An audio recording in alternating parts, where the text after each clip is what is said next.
Greetings and welcome to the energy of Gemini. This is Ron from Tarot of the Twin Sun. Tarot of the Twin Sun is a functional division within the Order of the Twin Sun. Please take only what you will.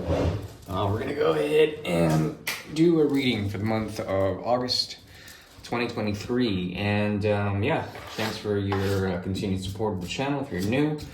Today we'll be doing a reading known as the Great Mirror. The Great Mirror is a tool devised by the Twin Sun to see particular energies between a Gemini and a significant other. We'll go ahead and get started.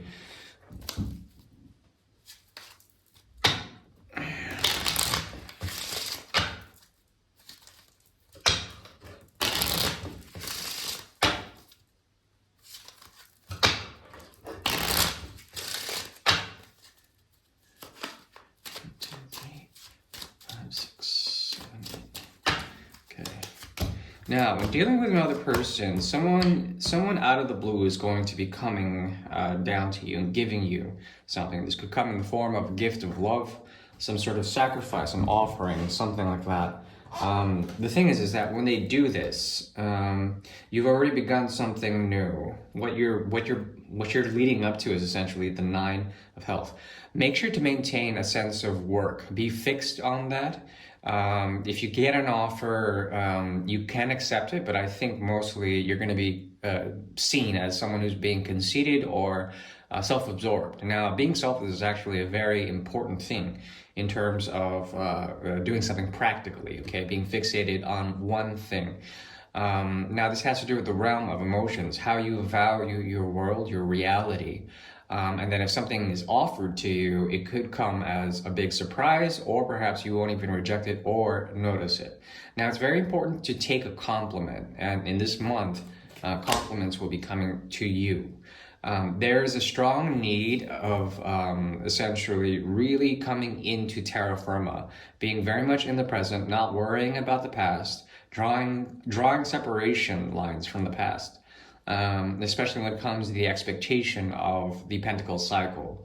I find that in this reading, karmically, you're going to be very much grounded, concerned with health, and you're going to be complimented. There is some sort of thing where you also return to a place you left off on. It's like a page that you were on before, you bookmarked it, and you're returning to that, at least for the month of August.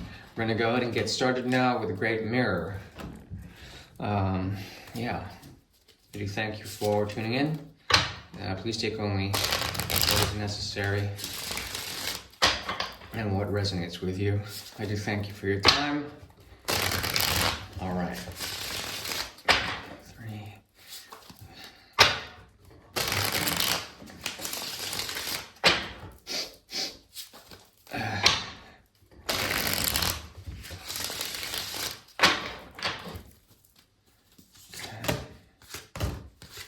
Okay, so I see that you're basically going to be very detached. You're dealing with someone here who is not very gracious, let's call it that. They don't have an element of fluidity when it comes to their grace.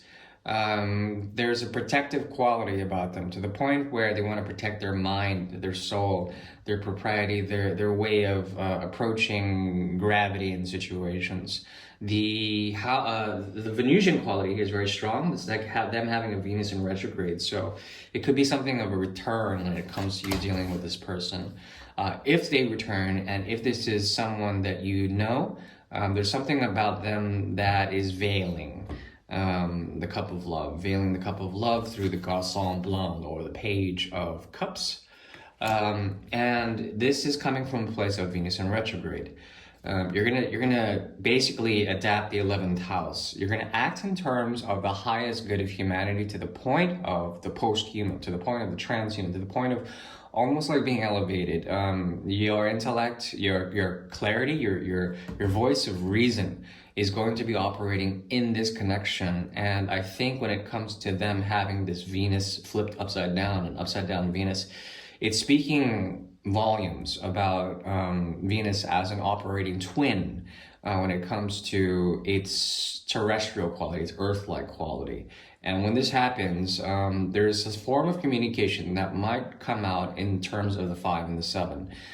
This has to do with communication, to make a link, to make a voice, to make their mind known. And when they do this, There's something about them that will also try to bring forward the Ace of Cups. But from a page position, it's not very strong. What results out of this is the movement from earth to air to earth. So there's a grounding element here, wherein you shift from the King of Swords to the King of Pentacles energy. You basically switch an element. And once again, grounding is going to be very important. You have the Ace of Pentacles and the Nine of Pentacles for the month of August in terms of the past, and then into the future with the Nine of Pentacles.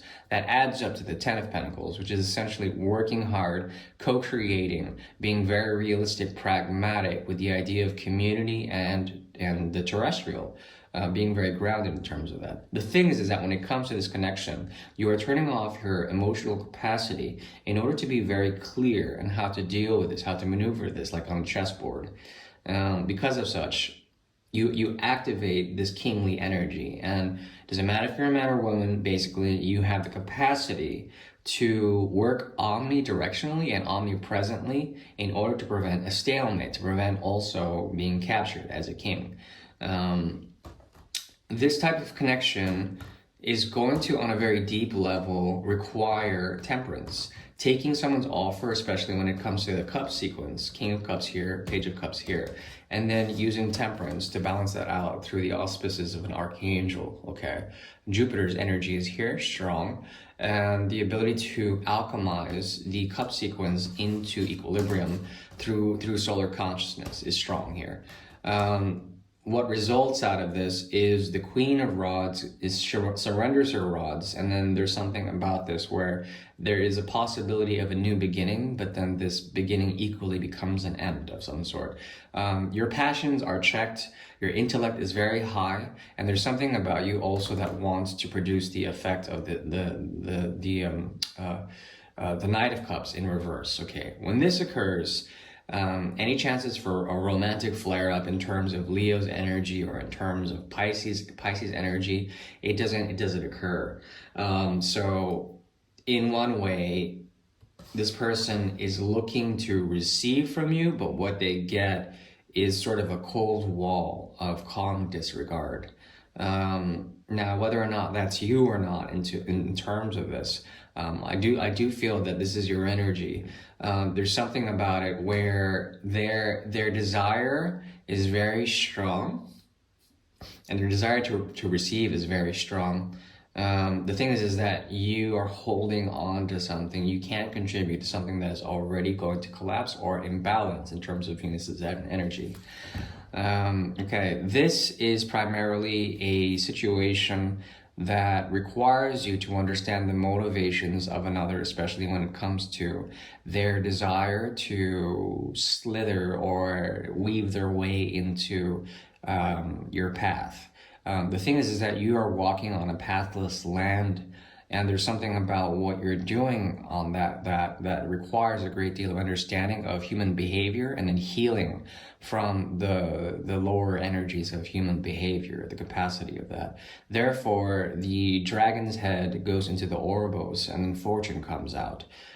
This is a significant connection in terms of its subtle ability for you to move from the 11th house to primarily the 10th house, to take a step back and see how things work in terms of karma and action and cause and effect in terms of that action.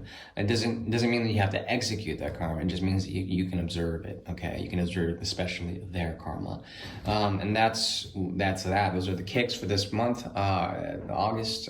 Do wish you well, my dear Gemini. Thank you. Bye bye.